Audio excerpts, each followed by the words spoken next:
kanuni namba 18 ambayo inairuhusu timu mgeni kufanya mazoezi kabla ya mchezo, ambaye sasa ndo Simba wewe. Ndo Simba. Ndiyo.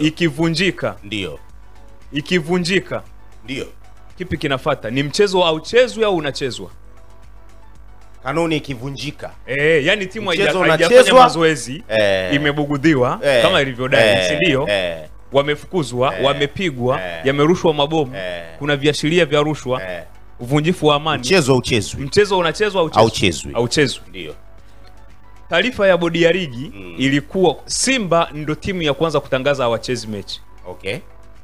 Unaikumbuka vizuri? Sahihi. Tuanze kupitia hapa mapitio. Simba ndo timu ya kwanza kutangaza hawachezi. Kwa sababu wameshindwa kufanya mazoezi. Ndio. Kanuni ilikuwa inawataka Simba wasicheze. Kanuni? Kwa vile viashiria vilivyotokea. Viashiria vipi ambavyo unavijua? Kwa sababu tuko hapa Makoa tunaenda hivi. Of course. Taarifa hiyo ni taarifa ya kwanza ya Simba. Hatucheze kwa sababu tumeshindwa kufanya mazoezi siku moja kabla kutimiza kanuni, ambaye ni sababu nyepesi.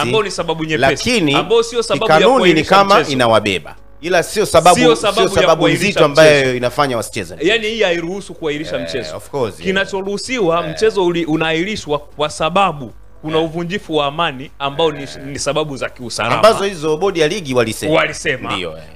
Kuna viashiria vya rushwa, bodi ya ligi walisema.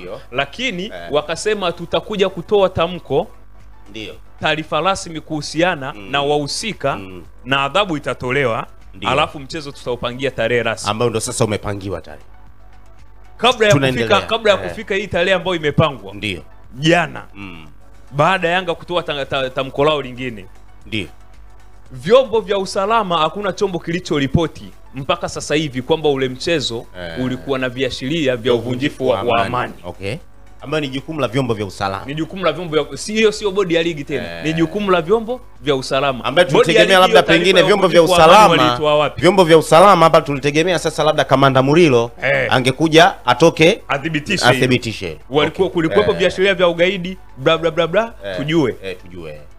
Hakuna chombo cha usalama ambacho kimedhibitisha hilo. Maana yake bodi ya ligi walipika hiyo taarifa ya usalama. Moja. Kuhusu rushwa tulitegemea TAKUKURU wangekuja kudhibitisha hichi kitu, na watu wangeshakamatwa, wako wanafanywa uchunguzi na upelelezi au wako ndani kabisa. TAKUKURU hawakuzungumzia hichi kitu.